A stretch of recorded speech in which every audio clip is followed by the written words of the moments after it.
Hi, and welcome to our Parent Carer workshop. This week we're focusing on school strategies. So we've been given some different questions and we're going to kind of go through, have a bit of a chat and talk about the things that you might see in schools. So my name is Rebecca Duffus and I'm an advisory teacher for autism. My background, I worked in a specialist school as a teaching assistant and then went on to be a class teacher in a mainstream school before working as an advisory teacher, where I kind of go into different schools, observe children, give strategies to the teachers, school training, and work with parents as well. This is Louise. Hi. Hello. So my name is Louise Blay and I'm an autism practitioner at Cognos, and my background is mainly in further education. So I have taught in a mainstream college which had like a sort of specialist department for people with autism and also other additional learning disabilities. I've also taught in a college that was specifically for people with autism. So everyone in that class was autistic. And then I've come on to here to be an autism practitioner. Lovely, thank you. So we'll start with some of the questions. I'm going to just share the PowerPoint where we've put a kind of a summary of what we're discussing. So the first question was, how many children per class usually have autism? Now, this is a very good question. The statistics from the National Autistic Society in England are that it's 1 in 100 people who are autistic. But the statistics I put on the screen here are actually from America, but it just shows the differences over time. So the first statistics were 2000 and the bottom was 2014. And in that time, you can see it's gone from them thinking it was 1 in 150 right down to 1 in 59. And obviously we're in 2020 now. So because of, I think, more improved sort of understanding of what autism is, how it affects girls as well as boys, and all of that kind of research that's been going on, it's been recognised that it's a lot higher than 1 in 100. There's research that suggested it's probably between 1 in 15 to 1 in 30, which would mean that in most classes there's at least 1 or 2 children who are autistic or may be diagnosed as autistic in the future. And I would say that's probably the case in the classes that I go and observe. It wouldn't just be the child that I'm there to observe that I would notice potentially kind of autistic traits. Would you kind of say the same? Definitely, Yeah. definitely, yeah.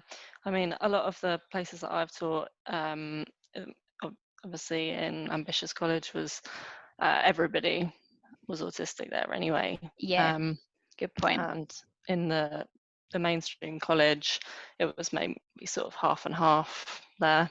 But obviously, you also have the bases in the schools where everyone there is going to be autistic, so they're sort of specialist parts of the schools. Yeah, good point. So it depends on the setting that you're in.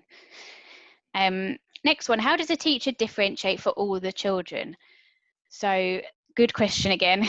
And teachers will tell you, and I know from experience, that it is pretty tricky because 30 children have 30 different learning styles and preferences. So a teacher can't differentiate for all 30 children for every lesson because there's just not enough hours in the day, even if they didn't sleep. But the idea is that there's at least 2 different resources. So normally there'd be like a choice for either the children to decide, or the teacher would give 2 different things. It might be differentiated by the actual task, or it might be how it's supported. So this scaffolding writing frame, sometimes, and there's an example of this on the next one, but we'll come back to that, is kind of a structure so that it gives like steps within a task, and that's a way of differentiating. So you might be doing the same thing as everybody else, but you've got a bit of a structure to follow. Definitely. I think as well, especially in the colleges where they're not following the curriculum as much, it's a lot easier, I think, to personalise the Mm, objectives because you're working towards their individual EHCP targets there right. rather than towards exams as much, Yeah. unlike schools. So what we sort of tended to do was on the lesson plan, we'd have targets that we would like all the sort of class to meet, targets that we want some of the class to meet, and targets that we want just a few of the class to be able to meet by the end of the session. Great. And I think a lot of classes do variations of that. So I've been into schools where they do like mild, medium, and spicy. Yeah, And similar so, sort of thing. yeah, maybe worded in different ways for different settings. Um, Definitely.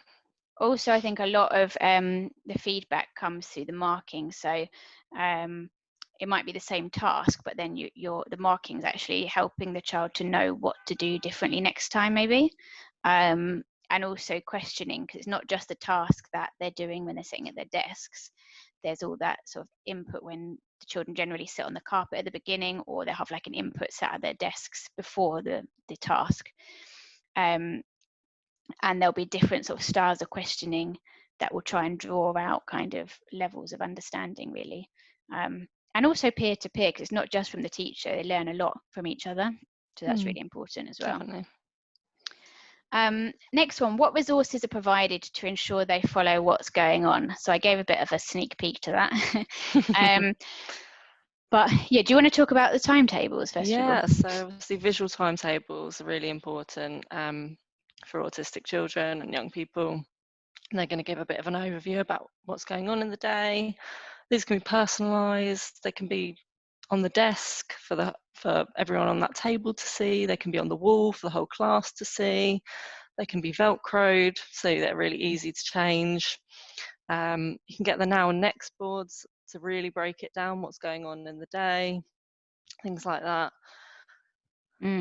Yeah, and I'd say most classrooms have at least some kind of visual timetable. Yeah. And for some students, it's really useful. A lot of students actually, especially if you're autistic, because it can be hard to know what steps you need to take to get to the end point. So to kind of be shown first of all what good looks like. So maybe an example of one that another child completed last year, so that you know where you're actually heading towards, especially if it's like an ongoing project or a longer piece of work. To know where you're aimed to go, that can really help. And then having a checklist or these sort of steps to success. So at the bottom there, you've got an example that was used for a history lesson, I think, for secondary, but it's got there the steps to take. So number 1, name the specific event and problem. 2, describe the event. 3, explain what problem this caused. So it breaks down the steps you need to take in your writing. And on the right hand side, you've got this writing frame. So it's got kind of when, who, where, what, why, and then the child would write one sentence for each of those, rather than just being given a blank piece of paper. So something like that can be really useful. And then it's got smiley faces at the bottom for them to self-assess how they think they did. So again, it's just a useful way of kind of communicating visually. Definitely. It's going to be useful for everyone in the class as well, breaking anything like that down. Yeah, definitely.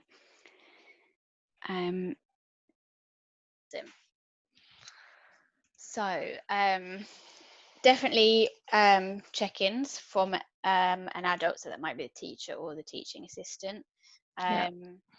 and maybe some prompts, so just kind of reminding them of the next step, or even just a physical kind of pointing at the next question on the sheet perhaps, to help them stay on task. The idea as well is you don't want the child to become too sort of dependent on the teacher for the prompt before they do the work, and that can be the case sometimes if there's like a TA giving one-to-one support for all lessons. The child can become a bit prompt dependent, so it's a good idea to have sort of visual prompts as well as verbal.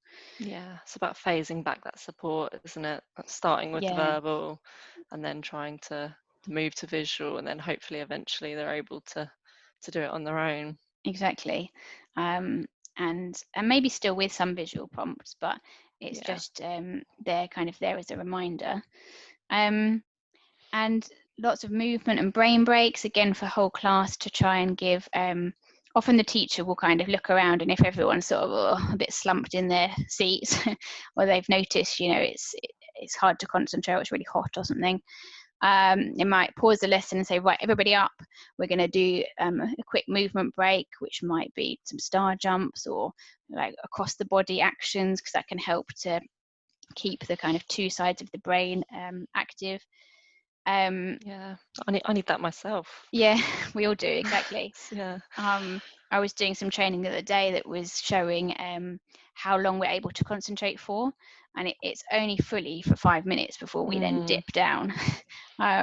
So feel free to be having a coffee or something while you're watching this, because you will probably start to zone out.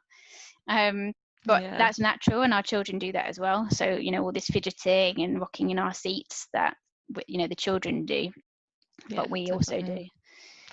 definitely. So another thing is obviously observation, just making sure that you're sort of checking what's going on all the time. You can see quite clearly sometimes whether someone's sort of doing what they're supposed to do and understanding what the task is. Making sure we're giving choices as well, and to do with that as well, with questioning that understanding. So getting them to maybe repeat back to you what you've asked them to do. But sometimes you have to be a bit careful with questioning, because sometimes if they haven't processed it correctly, they might just end up saying the last thing that you've said. So if you're saying what's your favorite color, is it red or blue? If they haven't had time to process it, they might just say blue. And if you ask it again and switch it around, you say, what's your favorite color, blue or red? They'll say red. So it's about giving them that time to process it. And if they're finding that difficult, asking it in a different way, using visuals or another way. Yeah, definitely. And I think with all of these kind of questions, we're giving the basis of what might be going on in the classroom. And it's sort of down to you to have those conversations with your child's class teacher, and we will summarize that at the end. But they might do things in a slightly different way. For a check-in, they might have a card that each child has that they hold up in the air to show a different color to communicate how they're feeling, or they might do thumbs up, thumbs down. So there'll be things going on. It's just kind of reassuring you that there are things going on, but often you're just not told about them. That's often the case. Next one, if the child isn't confident in group work, what can be done to help? So you might have heard of Lego therapy, which follows this principle of having clear roles within a group. So somebody will be the person that has all the parts, somebody will be the person that reads the instructions, and someone else is the person that puts it all together. So you can get group roles for different lessons. So when I used to teach science lessons, I would often have set group roles for the people in each group. So it might be groups of 6, and one person might be the recorder, so they have to write everything down. Someone else is the measurer. Someone else has to kind of set it all up. So that can really help, because sometimes group work, for all children, you get a dominating person who takes over everything, and then the shy person just keeps quiet. And if you're autistic, it can be really hard to navigate who's meant to do what. So if you've got really clear roles that you use each time, roles and rules really, there's set kind of guidelines for each role of what you're meant to do. It takes some teaching, but a lot of teachers do use that, and it can work quite well. Yeah, definitely. I mean, even if they find big groups difficult as well, making that group smaller and doing it in partners, that's going to make it easier as well, just working with one other person. And it could be that you keep that same person each time, so they're developing that relationship as well. Yeah. It's going to be easier to develop with one person than having to choose a different person each time and start from the very beginning again. And I think sometimes we put too much pressure on group work, because actually as an adult, you tend to choose a job that suits your preferences. So if you hated group work at school, you're probably unlikely to be in a job now that requires loads of group work. You kind of need the basic skills to have the odd meeting as a group, perhaps, or you might, be a consultant who completely works on their own. So we want to give the children kind of the opportunity to do these things, but we don't want to force them on them if they're really uncomfortable. So having that alternative for like pair work, like you said, is really good. How could the teacher add structure to unstructured times, such as playtime? And it often is the unstructured times that can kind of cause difficulties. Some parents will say that their child found it much easier once they transitioned from sort of reception up to year 1 and 2, where it was a more structured lessons. So really, we want to try and add structure to those unstructured times. So some schools will use things like a playground timetable, which is giving a kind of set activity for each day that they can choose whether they want to do or not, but it's always there. They can fall back on it if they're kind of not sure what to do. And some schools will say, oh, we don't have the spare staff to do that. But actually, you can set one up just with, really simple things like Monday can be book sharing with a friend. So they just take some books out into the corner of the playground and sit down with one other chosen person and read about trains if that's their interest, or lions or whatever. And things like playing a board game or charades or something that is kind of easy to keep separate, but it just gives something structured. It can help. Definitely. Yeah, and making sure we give those choices as well, that you've laid them out, that these are the things that you could do. So they've got those opportunities to still make decisions and still have independent choices and not being told what to do, but they're not overwhelmed with too many choices. So it might just be that there's 2 or 3 things there to choose from. Yeah, and I really liked your the kit you were talking about before. Yeah, so I was telling Rebecca about a girl that we used to have who found unstructured times extremely difficult. But what she used to, what we sort of found out, that was she loved knitting and she loved word searches. So we created a little sort of bag for her with some knitting and word searches in, and she would keep that with her the whole time, so that after she'd finished her lunch or after she'd finished her work and she was sort of doing that waiting time, she would just get it out and she would get on with it, because she knew that that's what she wanted to do in that unstructured time, and it made her unstructured time structured for her.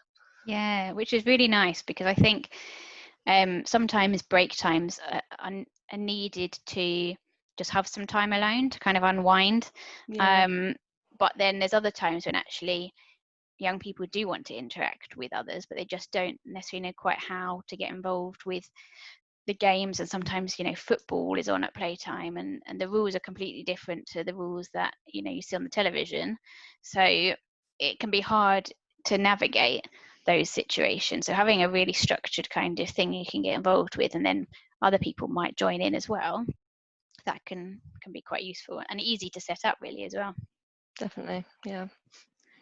How are the child sensory differences supported? So you might have had input from an occupational therapist, but you equally might not have it, and you don't need to have for sensory differences to be kind of met within school.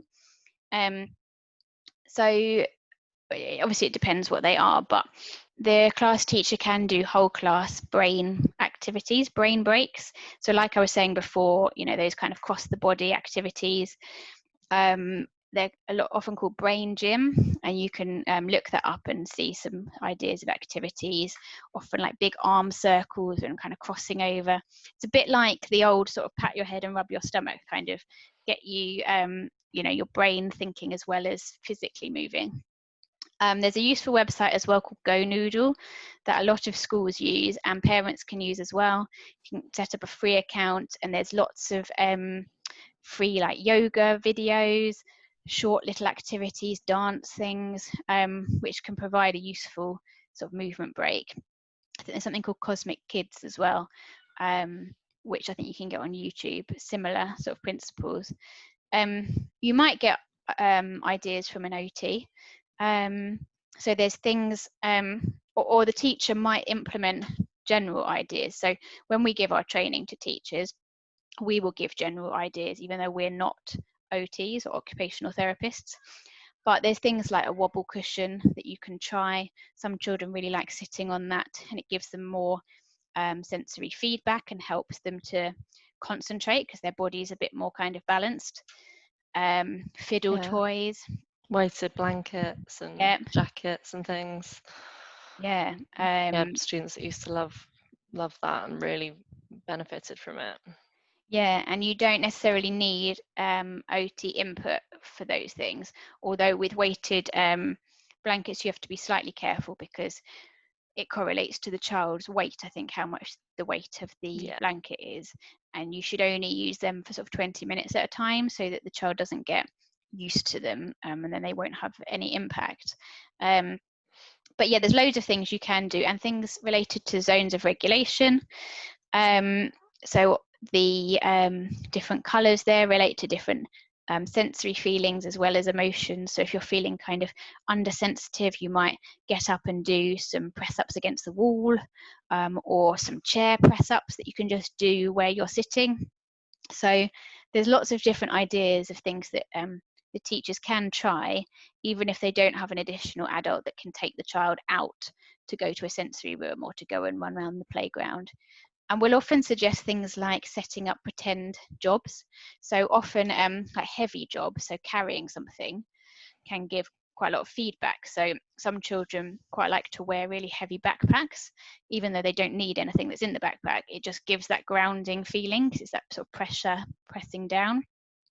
So we might suggest that the teacher creates a kind of important jobs box that needs to be carried to the office, and the office has another equally important box that needs to be carried back again, just to give those opportunities for movement breaks. And it also gives the child a feeling of like responsibility, that they're doing something useful, really. Definitely. I think at colleges as well, it's because it's a bit more individual. It's a lot easier to implement sensory things into their routine. So we had students that used to go to yoga sessions twice a week. Lovely. Just on a Tuesday and Thursday would go off campus and go and do that. Or after lunch every day would go to the sensory room for 10 minutes. And that was just a routine that they would do all the time. So would that be in the specialist college settings? Yeah. But in some schools as well, mainstream schools, they might have a whole school thing set up that, there's 10 minutes in the sensory room, or some schools have sensory circuits. So they might have some markings on the ground or something set up in the hall that the children can go to as a kind of movement break. And if you have had OT input, you might have a sensory diet for your child, which is a diet of activities. So it's a list of kind of recommended things you can try. But like we said, it's sort of trial and error, because some children will really like a weighted blanket and some won't. So it's often about asking the school. Say you wanted to try something like that, the school have probably already got them. So don't go out and buy all this stuff before you know if your child's going to like it. Just kind of see if you can try stuff. And I think also Sutton Library has a resource centre, so you can borrow some things like that from the library, and then you might want to go on and buy your own if it's something that that they like. Yeah, it's a good way to do it. Yeah, some of these things can get expensive. They really can. I know. And it'll be typical, the one that's £100 that then they use once and don't like. Yeah. So how can the child's special interests be used to their advantage?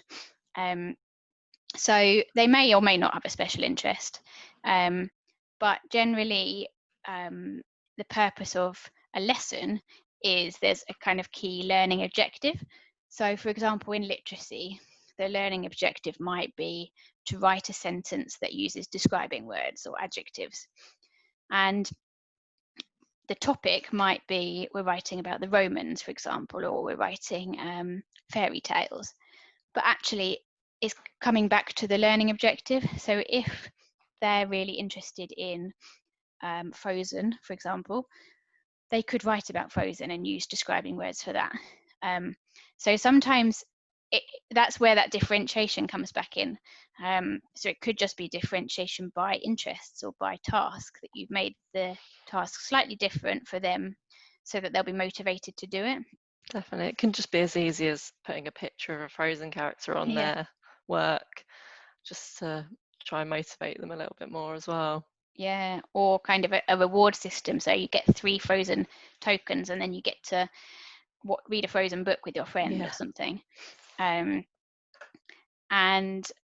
I think it's important to give time and value to those interests. So as a parent, you might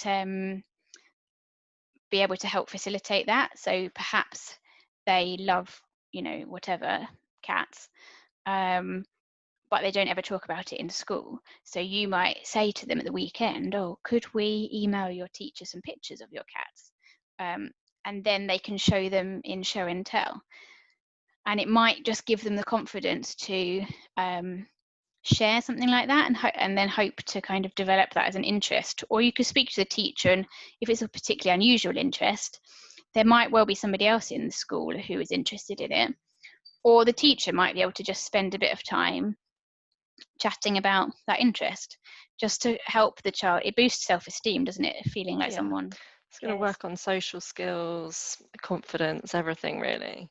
Yeah. Initiating conversations with others. I mean, people might find out that there's other people in the class that have real interest in cats. It's going to help boost friendships and everything. And I think most things can be taught through, a topic of whatever, really. You can be creative, and sometimes it's about there being a purpose to the task. So if you're there was people I worked with where they were writing letters to the Queen or something, but they were writing the letters in their exercise book. So this people was like, that's not really going to work because I need to put it in the postbox. So but then when they wrote letters on paper and put them in an envelope and then were sending them off, they then, there was a purpose, and they were going to hopefully get a reply back, and it was a lot more meaningful. So things like that sometimes could be useful to kind of keep interests. So just in summary, really, speak to your child's teacher. So obviously as nicely as possible, but you are your biggest child's advocate. So you know them best, and it's kind of for you to try and share that with the teacher. I would say most teachers want to hear from you and want to work together and want to help, but you might catch them at the wrong time. So I remember when I was a class teacher, we always had a staff meeting at 3:30 on a Tuesday, and the children left at 3:20 on a Tuesday. And I was always late to the staff meeting because, trying to get everyone out the door and chat to the parents. So Tuesday was always a day when I would probably be a bit shorter in my replies than on another day. So don't think, if you try and approach a teacher and they're a bit funny with you, try not to take that personally. Just maybe suggest, you could call the office and say, what would be a good day to arrange a meeting? Maybe do it in a more structured way like that. So you've got some time when you're both expecting to sit down and talk through a few bits. And even if it's only 10 minutes, but that can be really useful. Yeah, because teachers are going to be interested as well. If something's working at home, that they're going to want to use it in school as well. So sharing those similar strategies and things. Definitely. If it works at home, it'll work at school probably. Yeah, definitely. So I think, wherever possible, speak to the school and kind of try and work together. And if you're finding it's difficult to get hold of the class teacher, or you're not getting the right response, then you can speak to the SENCO as well. So each school will have a special needs coordinator, and they are kind of responsible for any of the children who are on the SCN register or have a diagnosis of autism. So you can try that way as well, and sort of between the two, hopefully you'll be able to kind of get some more information. But don't be scared of asking to talk. You don't have to wait till parents' evening. It's always better to share if you've got a concern or something you want to talk about. Definitely. Okay. Thank you for listening, if you are still listening. And hopefully that's covered kind of a few different areas of things you might have been, questioning about support in school.